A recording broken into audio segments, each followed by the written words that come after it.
Sunrise पाठशाला में आप सभी का हार्दिक अभिनंदन है। आज हम लोग मैथ में प्रश्नावली 1.1 से लेकर 1.3 तक के सभी प्रश्नों को समझ के साथ हल करेंगे। तो आइए देर न करते हुए देखते हैं एक्सरसाइज 1.1 का पहला क्वेश्चन, जो कि बहुत ही महत्वपूर्ण है और प्रायः परीक्षा में आता है। तो एक क्वेश्चन हम ले लिए हैं यहां से। क्वेश्चन है कि यूक्लिड के विभाजन एल्गोरिथम से HCF ज्ञात करें। अब 3 प्रश्न है, इनमें से जो मुख्य समझने वाला प्रश्न है उसको हमने यहां उठा लिया है।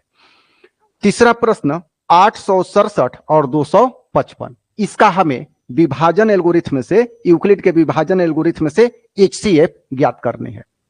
आइए देखते हैं। तो सबसे पहला नियम है कि जो 2 संख्याएं दी गई है उनमें से बड़े तथा छोटे का चुनाव कर लेंगे। आइए चुनाव करते हैं। यहां पर स्पष्ट है कि 867 ग्रेटर देन 255, ये है पहला स्टेप। स्टेप बाय स्टेप समझाते हैं, एक ही प्रश्न में आप सारा प्रश्न बना लेंगे। अब इन दोनों में से पहले को A तथा दूसरे को B मानेंगे। अब यूक्लिड का विभाजन एल्गोरिथम क्या कहता है, इसको थोड़ा सा समझ लेते हैं। यह कहता है कि जब 2 संख्याएं A और B दी गई हों तो ये इस प्रकार समायोजित होती हैं। A बराबर BQ प्लस R। अब R के साथ कंडीशन है। R के साथ कंडीशन क्या है? 0 less than equal to R less than B। कहने का मतलब है कि R जो है वो 0 और B के बीच में होगा और 0 के बराबर भी हो सकता है। मतलब R किसी भी स्थिति में B से अधिक नहीं होगा। अब इस आधार पर इसको A मान लेंगे और इसको B मान लेंगे और इस फॉर्मेट में लिखेंगे। यही यूक्लिड का विभाजन एल्गोरिथम है। तो A बराबर, यहां देखते हैं 8 6 7 बराबर 255। अब सीधी सी बात है कि इसमें कितना से गुणा कर दें और कितना जोड़ दें कि इतना आ जाए। तो अगर ये समझ में नहीं आ रहा है तो सीधा भाग भी हम दे सकते हैं 867 में 255 से।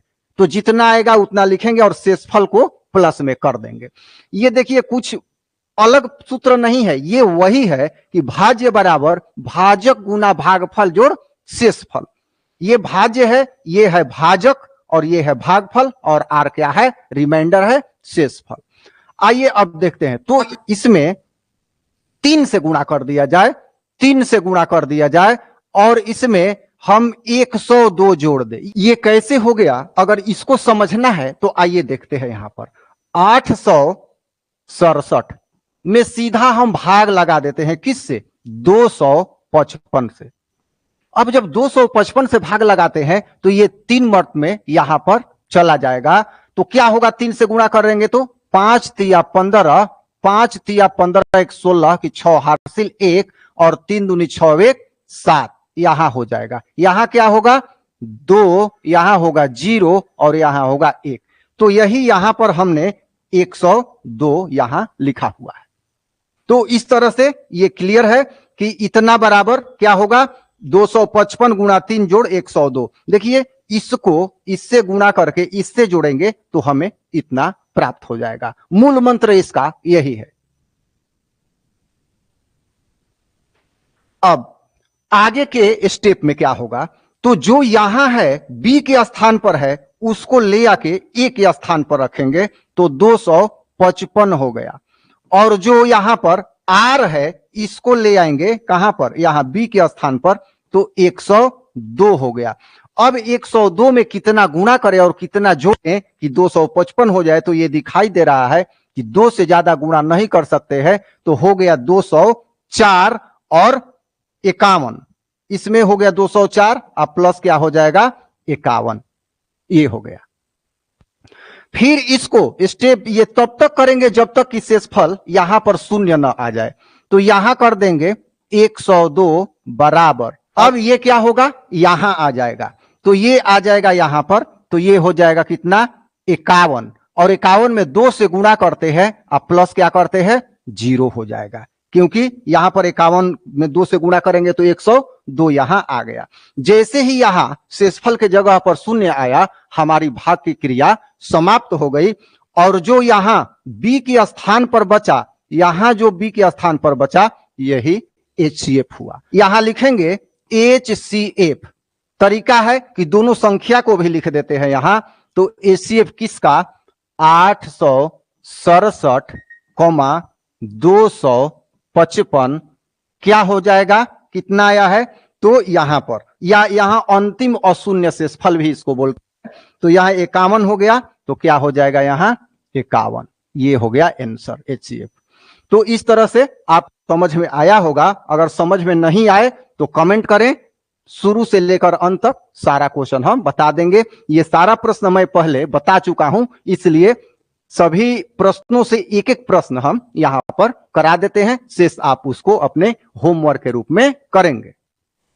अब आइए इसी एक्सरसाइज का बहुत ही महत्वपूर्ण प्रश्न, कई बार 2 अंक का परीक्षा में ये आ चुका है और आते रहता है। प्रश्न है, दिखाएं कि कोई भी धनात्मक विषम पूर्णांक 6q+1, 6q+3 और 6q+5 के रूप का होता है। यह है प्रश्न। आइए इसको भी समझते हैं। इसमें भी यूक्लिड का विभाजन एल्गोरिथ्म जो है वो काम आने वाला है।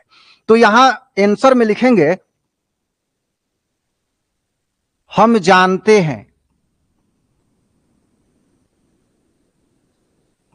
जानते हैं कि यूक्लिड का जब विभाजन एल्गोरिथ्म a बराबर BQ+R, जहां ये शर्त जरूर लिखेंगे 0 R B, ये होता है। तो एक बात स्पष्ट है कि ये जो B है, जो B है जिससे किसी संख्या में भाग देते हैं, तो ये क्या हो गया, भाजक। ये हमेशा R से बड़ा ही होगा, R के बराबर नहीं होगा। कहने का मतलब है कि R जो है या तो 0 हो जाएगा या 0 से बड़ा होगा, लेकिन B से बड़ा नहीं होगा। कैसे नहीं होगा, थोड़ा सा यहां समझिए। जैसे हम 5 से 28 में भाग लगाते हैं, ठीक है, तो 5 में 28 से भाग लगाते हैं तो क्या होगा, 5 5 25, 3 आया। ये है R और ये है B, ये है Q और ये है A है ये, ठीक है। तो R जो है 3, देखिए यहां हमेशा ये जो 3 है इससे छोटा ही रहेगा, इसके बराबर नहीं रहेगा। बराबर कब होगा इसको थोड़ा सा समझते हैं हम। जैसे मान लिया जाए कि यहां 5 से भाग देना है और यहां है 30, तो क्या हम ऐसा कर सकते हैं, 5 5 25, यहां कर लेंगे 25 और यहां कर देंगे 5, तो क्या ये सही है? बिल्कुल नहीं है। ये जब 5 के बराबर होने का मतलब कि ये 5 नहीं, ये 6 मर्तबा में यहां चला जाएगा, 6 5 30 हो जाएगा। तो उस स्थिति में यहां शेषफल क्या होगा, 0 होगा। तो ये बात आप मान के चले कि R जब भी होगा B से छोटा ही होगा, क्योंकि इसका कंसेप्ट इस प्रश्न में आने वाला है, इसलिए इसको जानना जरूरी है। देखिए एक ही प्रश्न हम सीखेंगे, लेकिन अगर बढ़िया से सीख गए, कंसेप्ट उसका मिल गया, तो हम उस पर 10 प्रश्न का उत्तर कर सकते हैं। आइए अब प्रारंभ करते हैं। यहां पर देख रहे हैं कि a बराबर BQ+R के रूप में यहां क्या दिया हुआ है, संख्या अगर a है तो 6Q प्लस क्या है, R, Q+R, ये हम मान लेते हैं। तो यहां पर अगर हम बात करें कि B कितनी है, B, तो यहां B बराबर है 6, B बराबर कितना है, 6 है यहां पर। अब जब B बराबर 6 है तो R का संभावित मान, R का संभावित मान सबसे मुख्य चीज है कि यहां जो भी दिया रहा, अगर 5 क्यों रहता तो B बराबर क्या करते, 5 करते। यहां 8 रहता तो B बराबर क्या करते, 8 करते। और ये R क्यों लिख दिए हैं, क्योंकि 3 है, 5 है, 1 है, ये कोई फिक्स नहीं है, तो R बराबर यहां कुछ भी हो सकता है। तो 6Q+R यहां मान लिया हमने, तो यहां लिख दे लेंगे मान लिया।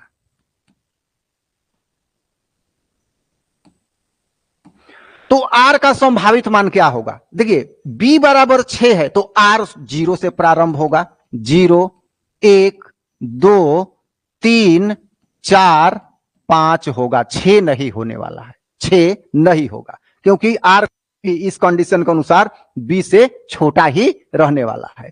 अब आइए देखते हैं, कह रहा है कि कोई भी धनात्मक विषम पूर्णांक, इसमें विषम पूर्णांक की बात हो रही, बहुत ही इंपॉर्टेंट है। तो विषम कौन कौन सी संख्या होगी? एक ये हो जाएगा 1, ये हो जाएगा 3 और ये हो जाएगा 5। अगर सभी संख्याओं की होगा ये 0 1 2 3 4 5, जिस 0 2 और 4 सम है, बाकी 1 3 5 क्या है? विषम है। अगर सम यहां दिया रहता तो हम इसको सिलेक्ट करते, 0 को, 2 को और 4 को सिलेक्ट करते। यहां विषम दिया है तो हमने सिलेक्ट किया 1 2 और 1 3 और 5 को। आइए इसके आगे देखते हैं। तो आर का आर बराबर 0, यहां क्या हो जाएगा? आर बराबर 1 3 और 5। ठीक है, लिखेंगे जब आर बराबर 1 तो संख्या क्या है? ए है, तो संख्या बराबर क्या है? यहां पर 6q प्लस आर, तो 6q यहां लिख देंगे, 6q, और आर के जगह पर क्या लिखेंगे? 1 लिख देंगे। तो ए बराबर क्या हो गया? 6q plus 1। यहां लिखेंगे जब आर बराबर, यहां आर 1 के बाद क्या है? 3 है, तो 3, तो क्या हो जाएगा?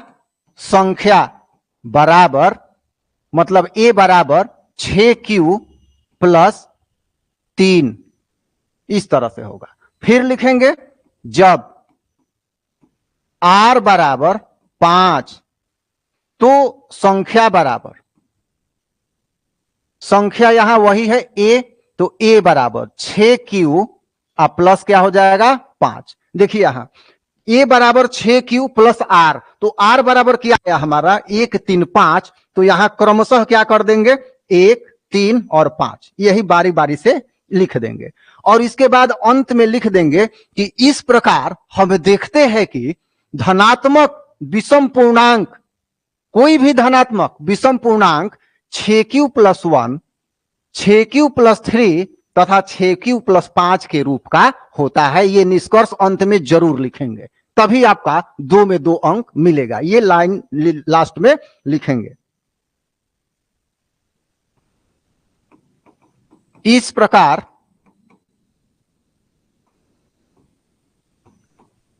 हम देखते हैं कि कोई भी धनात्मक विषम पूर्णांक, और इसके बाद वही लिख देंगे 6q प्लस 1, 6q प्लस 3 और 6q प्लस 5 के रूप का होता है। आंसर हमारा कंप्लीट हो गया। तो मुझे आशा है कि अभी आपको समझ में आया होगा। तो इस तरह से ये क्वेश्चन हो गया, इस पे जितना और प्रश्न है सब इसी तरह का बनेगा।